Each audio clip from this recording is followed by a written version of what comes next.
the grace of our Srila Prabhupada and those exalted, compassionate Acharyas of our parampara. The doors have opened for all of us to spend this priceless time together in Sri Vrindavan Dham, where the opportunity to access the highest treasure of prema bhakti is being given to all of us. Simply by our sincerity to serve, our enthusiasm to hear, to chant, and the intensity of our prayer,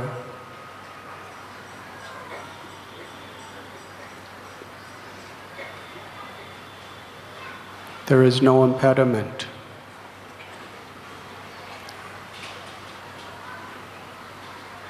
The Srimad Bhagavatam teaches us the only real impediment to pure devotional service is our own lack of desire. Material obstacles only serve as greater impetus for pure devotional service. If we have that sincerity,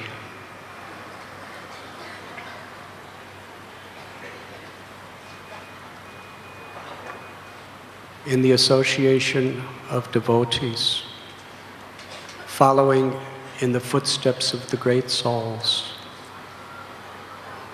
we can all be empowered with that sincerity.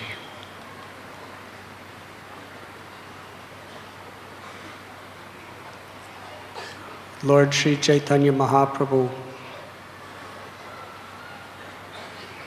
who is Krishna and Sri Radha in the one supreme, most munificent form of the Lord, brought with him his loving eternal associates from the spiritual world. And as Lord Chaitanya Mahaprabhu, although Krishna himself took the form, or let us say the role of a devotee to teach by his example, similarly, these most exalted gopis and gopas of the spiritual world did the same. How to actually connect to the infinite depth of the mercy that is in Vrindavan was especially taught to the world by Sri Chaitanya Mahaprabhu through the 6 Goswamis and their associates and their descendants. When Lord Chaitanya was in Ramkeli, which we described the other day, he was performing kirtan with millions of people. Late at night, in a secluded place, Rupa Goswami, Sanatan Goswami, and their brother Anupam came to meet the Lord. Anupam's son, who was later to be known as Jiva Goswami, was witness to this historical event. He saw with his eyes and felt with his heart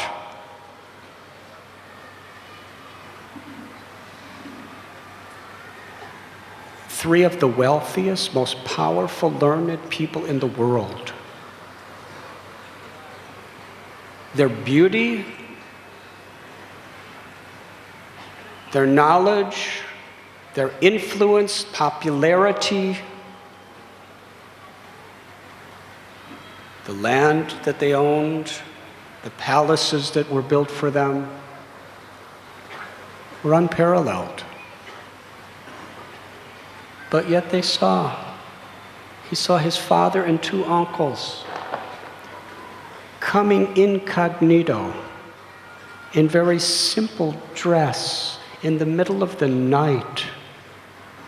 They put clumps of straw between their teeth, fell to the ground at the lotus feet of the Lord and wept tears and prayed, manifesting the deepest, most genuine emotions of humility, declaring themselves to be the most fallen, the most unqualified.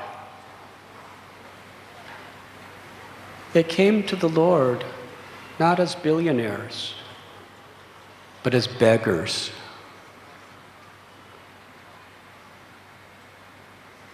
Little Jiva, who was just a small boy, he saw his father and uncles in this state. What an impression that had in his heart.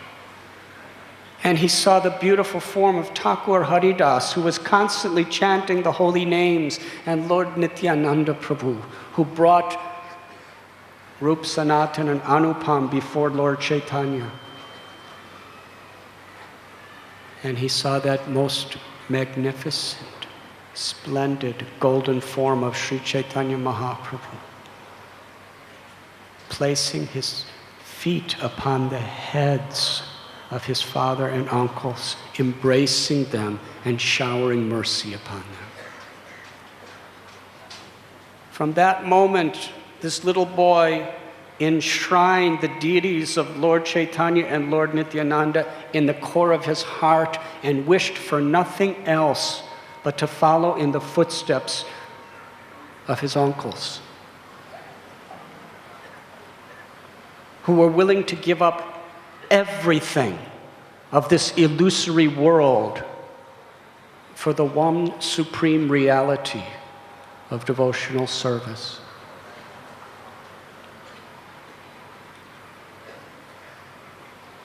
Yes, he was there when Anupam, his father, and Rupa Goswami gave up everything, put all their wealth in a boat and gave it all away, and went to Vrindavan. And how his uncle, Sanatan, was put in prison for his unwillingness to enjoy the pleasures of this world. When that little Jiva heard the news of how his father and Rupa Goswami were coming back from Vrindavan, how they met Sri Chaitanya Mahaprabhu at Prayag, and when they returned to Bengal, his father passed away from the world. When little Jiva heard that, he was beside himself with grief.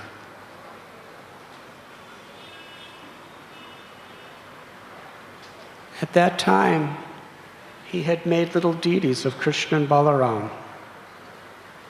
Because Gaur-Nitai's form was so much in his heart, he naturally had this attraction for Krishna Balaram. And while other small children would be studying and playing, his only interest was to serve the deities.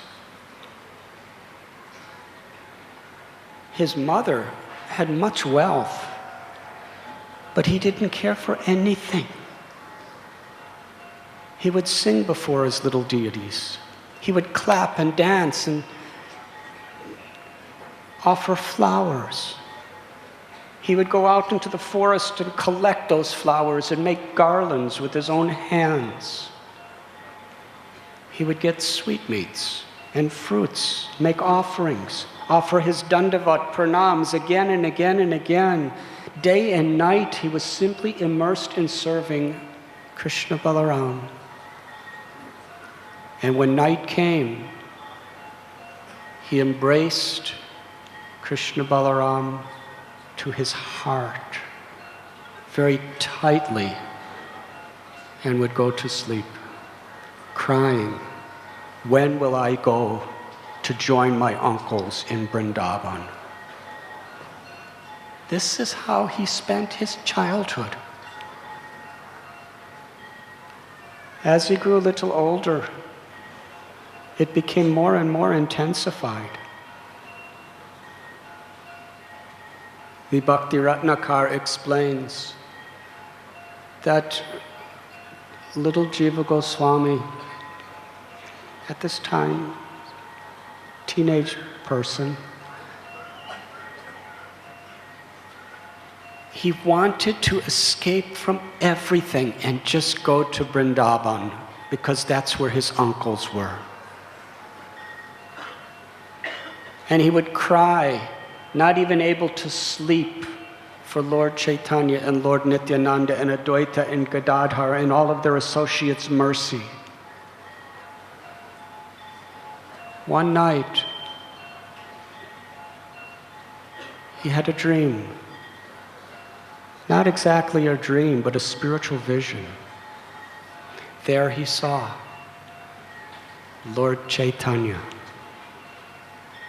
with his arms raised, with tears pouring from his lotus-like eyes, surrounded by hundreds and thousands of people, along with Nityananda Prabhu, the Panchatattva, Haridas, and all of his most close associates.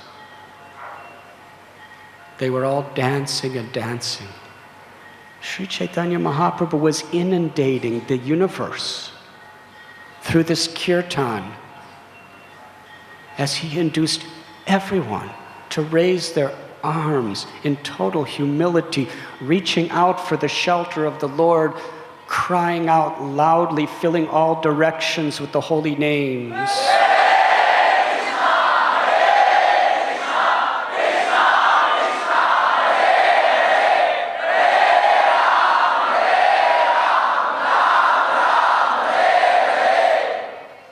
In this vision, the innermost fulfillment of his desires were being manifested.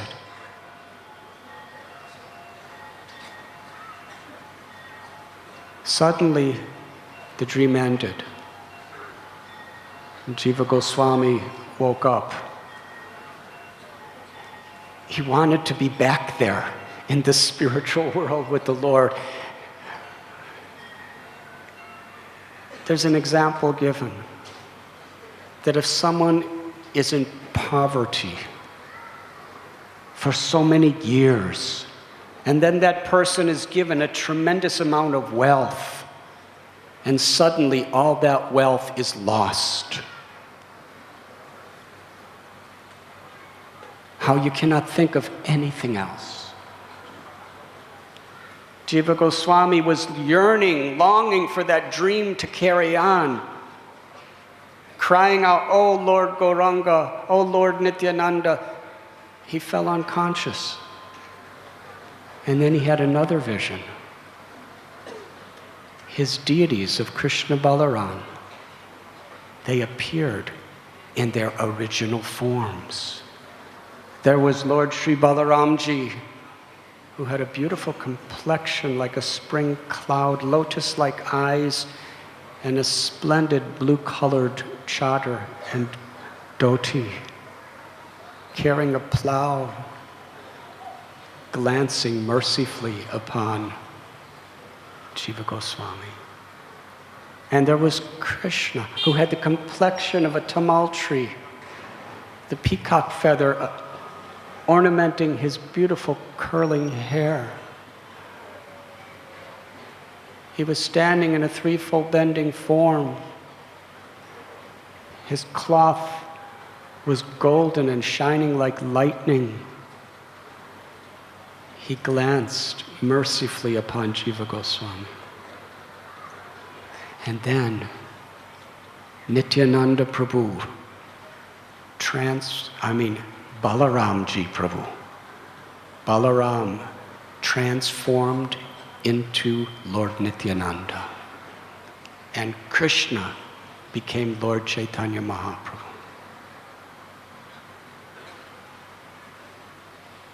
And Lord Chaitanya spoke to Jiva Goswami. He said, I am entrusting you under the care of Lord Nityananda. From this day on, you are his property. And Lord Nityananda spoke to Jiva Goswami. He said, it is my wish that you make Lord Chaitanya your life, your soul, and your everything. Then the dream disappeared. From that day on, there was nothing that could keep Jiva Goswami home.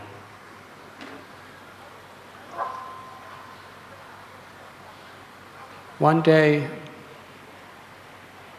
he told his mother and other relatives that he was going to visit some relatives in one of their ancestral homes. And when he came out of their sight, he told the boatman to take him to Navadvip. He wanted to go to Vrindavan, but he had heard that Sri Nityananda Prabhu was in Mayapur Dham. When he arrived, he went to the house of Srivas.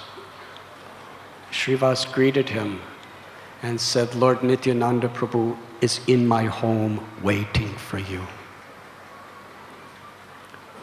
And Jiva Goswami surrendered his heart and soul to Sri Nityananda Prabhu. Nityananda Prabhu picked him up and embraced him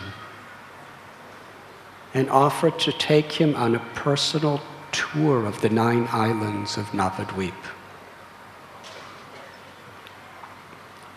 He first brought him to the Yoga Pit, where Lord Chaitanya Mahaprabhu appeared within this world and where he performed his pastimes of the first 24 years of his life as Navadvip Chandra, as the son of Sachi Devi. Sachi Devi and Vishnu Priya, the mother and the previous wife of Lord Chaitanya, were still there with Bamsi Vadana, who was the personal assistant of Sachi Devi. They were practically emaciated, thin in separation from Lord Sri Chaitanya Mahaprabhu.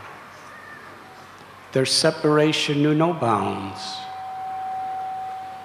But when they saw Jiva Goswami, they became so happy because they felt that Lord Chaitanya was sending such a special personal associate of his for them to serve. Sachi Mata ran in the house and cooked with her own loving hands prasad, and they served Nityananda Prabhu, Jiva Goswami, and Srivas. And together they all shared beautiful Gaur Katha, pastimes of Lord Chaitanya Mahaprabhu. Nityananda Prabhu took Jiva Goswami from place to place. Not only was he telling them the stories of the Lord's Leelas, but at times he was lifting the curtain of the Dham and actually showing Jiva Goswami Lord Sri Chaitanya Mahaprabhu's eternal pastimes of Navadvip. In some places, Nityananda Prabhu gave Jiva Goswami the realization and the vision where he could see Lord Chaitanya Mahaprabhu dancing and singing with all of his devotees, taking prasad with his devotees. Our beloved Acharya Bhaktivinoda Thakur has recorded the essence of this parikrama in his Navadvip Dham Mahatmya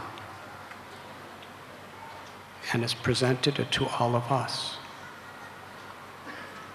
At the end of this parikrama, Nityananda Prabhu told Jiva Goswami that Lord Chaitanya has given Sri Vrindavan Dham to your family.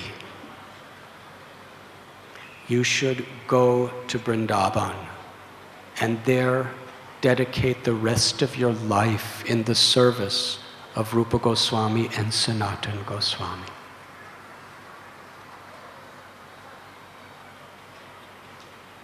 Nityananda Prabhu, knowing the innermost heart of Sri Chaitanya Mahaprabhu, understood the mission of Sri Jiva Goswami.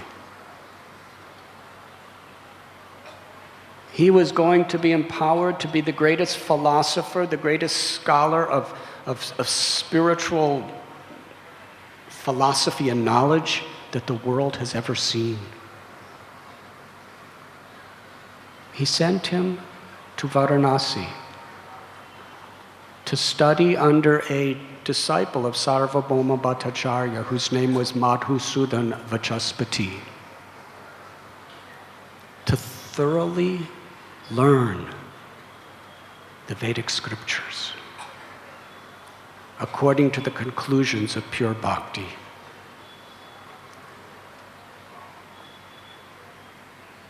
Surrendering his life to Nityananda Prabhu and taking his leave, Jiva Goswami went to Varanasi.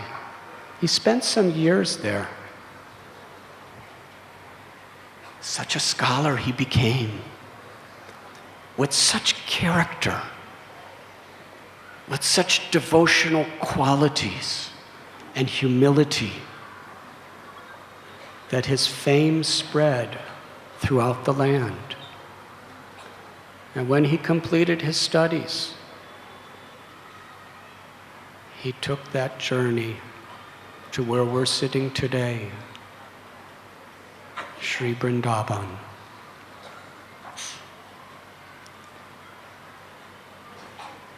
Sanatana Goswami, the eldest, senior most of the Goswamis, he offered Jiva Goswami to Srila Rupa Goswami. And Rupa Goswami wanted to teach the world through his own disciple.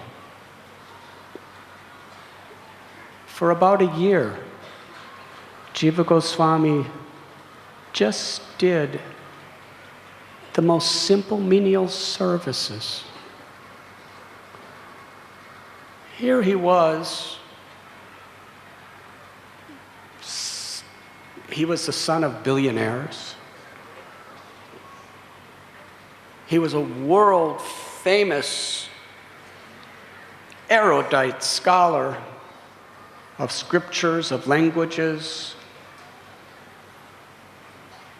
He was purely renounced.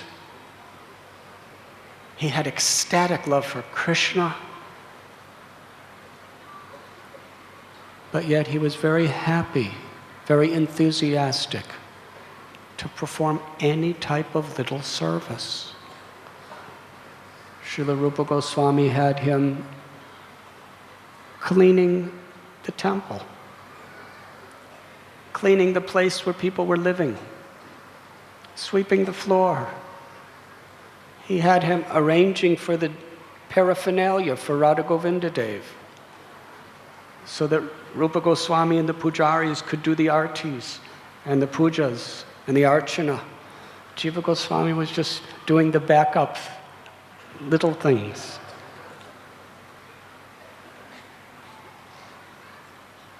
He would massage Rupa Goswami's legs and feet.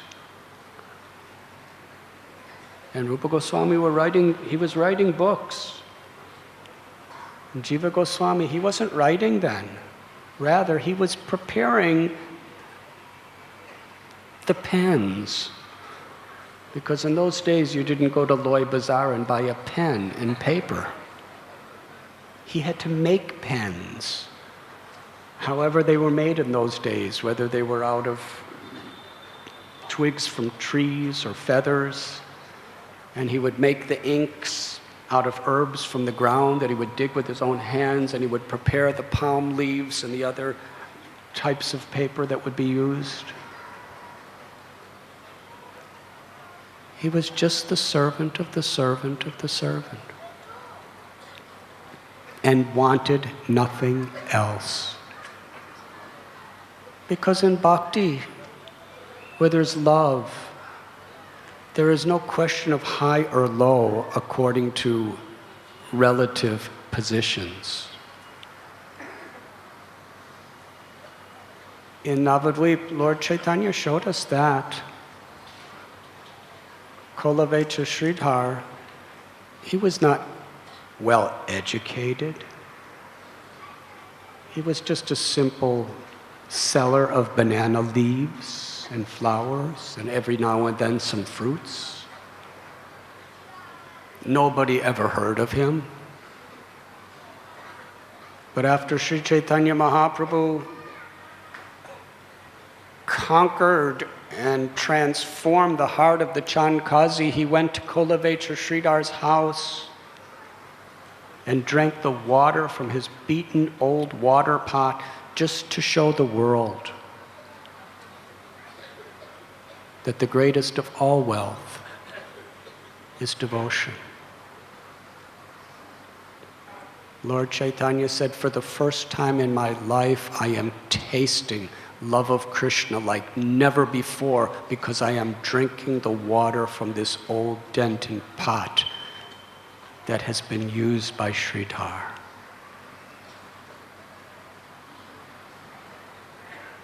The ahankar, the false ego, puts us in a state where we want to be important in the eyes of this world.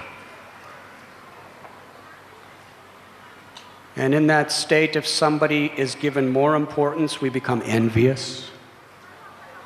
And in that envy, we become, in a very egoistic way, competitive.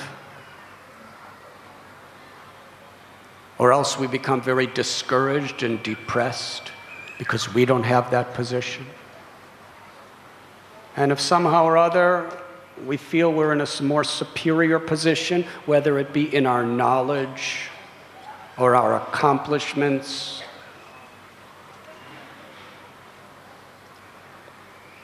or in any other way of this world, then we become very proud. But this is the very basic principle of Sri Chaitanya Mahaprabhu's teachings. Gopi Bhartur Padakamalayor Das Das Das Anudas.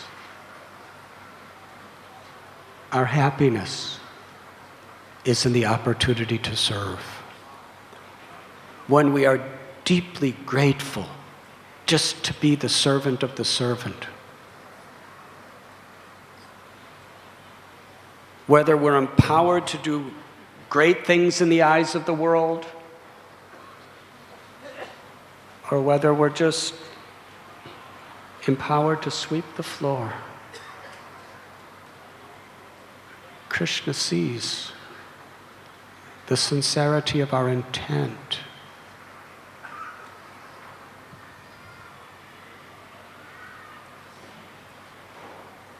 Rupa Goswami, Sanatana Goswami, Raghunath Das Goswami, Jiva Goswami, these great Goswamis, they gave us literatures that take us from the preliminary states of just coming to the path of devotion to the highest, deepest realms of Braj Bhakti, revealing to us how to be the intimate servant of the maidservants of Sri Radharani.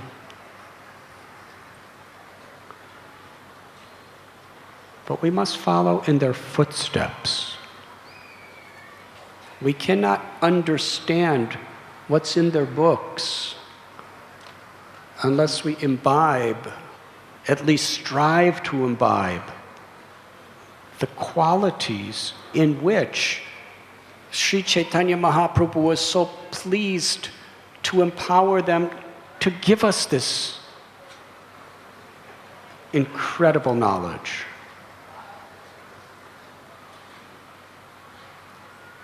And the 6 Goswamis, we find their humility, their eagerness to serve, their disposition of total non-enviousness was so attractive to Lord Chaitanya that he revealed the highest treasures of bhakti to the whole world through them, and through them taught us how we can actually understand and realize it.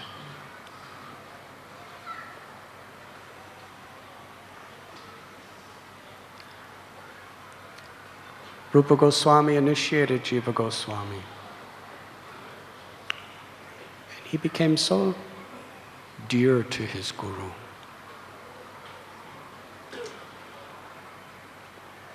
In the Bhakti Ratnakar, there's a beautiful story of a Digvijay Pandit whose name was Rupa Narayan. He came to Vrindavan. After traveling to so many places of learning throughout India, and wherever he went, he would challenge people to debate and argument, soundly defeat him. He was a powerful scholar.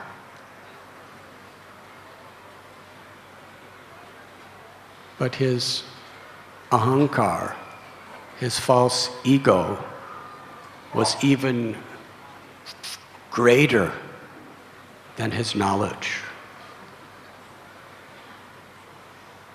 He had a Jayapatra, which is a certificate. Anyone he defeated had to sign it. And then he would go all over the land showing everybody your name, where you admit defeat. So he heard the glories of Rupa Goswami and Sanatana Goswami, and he approached them and very proudly challenged them to a debate.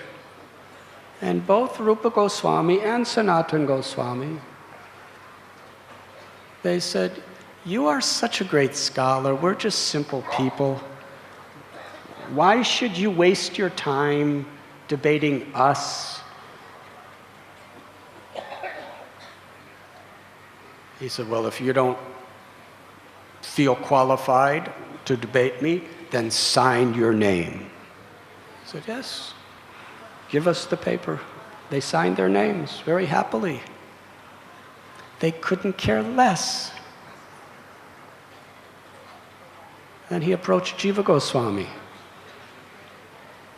Oh, such an egomaniac this person was. He said, "I have defeated your father. I have defeated Rupa and Sanatana Goswami, your own guru, so now you sign." And Jiva Goswami, thinking, they didn't even debate with them.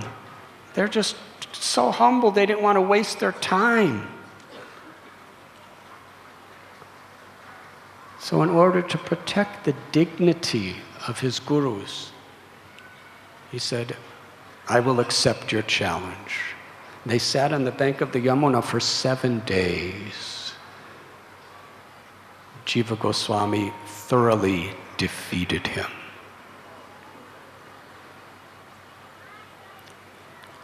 When the news came to Rupa Goswami, he understood Jiva Goswami's intention. Selfless service, to protect the dignity of our sampradaya, but he wanted to teach the world through his devotion.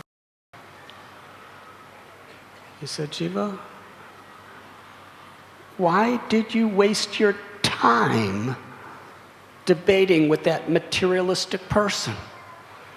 It's because there is still some traces of false pride in your heart.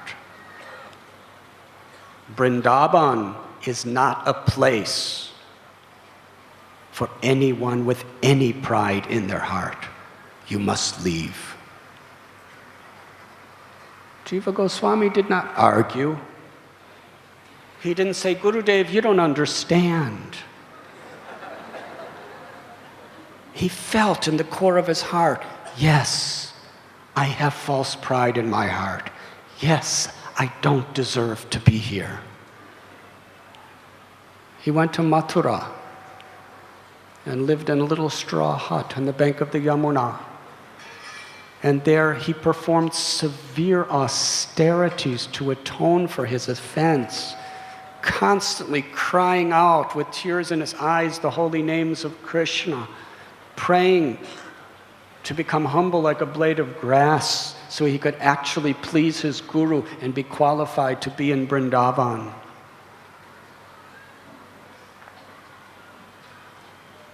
Sanatana Goswami happened to be traveling through Mathura and saw the state of Jiva Goswami, who was practically not eating or sleeping. He was just crying out the names of Krishna day and night to atone for his offenses. And Sanatana Goswami spoke with Rupa Goswami. He said, one of the prime teachings of our Lord Sri Chaitanya Mahaprabhu is Jiva Doya, compassion to jivas. And Rupa Goswami knew exactly what he meant. Rupa Goswami brought him back and personally nursed him back to health and showered his love and affection upon him. And taught the world the greatness of a true Vaishnava.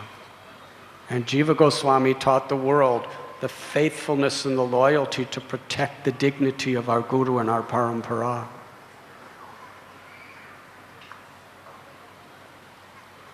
Srila Rupa Goswami, with his own hands, he carved a deity of Krishna and personally installed that deity and began performing the puja. That was Radha Damodar.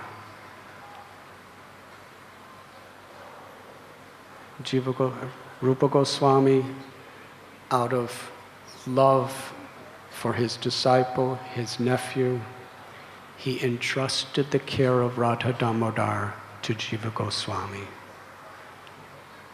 who for the rest of his life worshipped Radha Damodar as his very life and his very soul. And our Vaishnava Acharyas explain how they had such a loving relationship. Srila Prabhupada quotes Arche Vishnu Srila Dirgurushu. If we consider the form of the deity to be made of wood or stone, the Guru to be an ordinary person, or a Vaishnav to be restricted to some categorization of caste or creed or race, then naraka buddhi, then our consciousness is hellish. Krishna is absolute. He is abhigya and swarat. He is all-knowing and infinitely independent. And since time immemorial, in order to facilitate on the path of bhakti, the development of personal service, meditation on his personal form through service. The Lord takes the form of the deity. One time, Srila Prabhupada was challenged. How could you limit God to be in this form of wood or stone? And Srila Prabhupada, with such deep conviction, as a matter of fact, he said, how could you limit God to say that he cannot be in this wood or stone? To accept our love and to accept our devotion. Not only can Krishna, but he does accept the form of a deity. And we see the greatest of the Acharyas through the history of India were worshiping the deities with such love and devotion.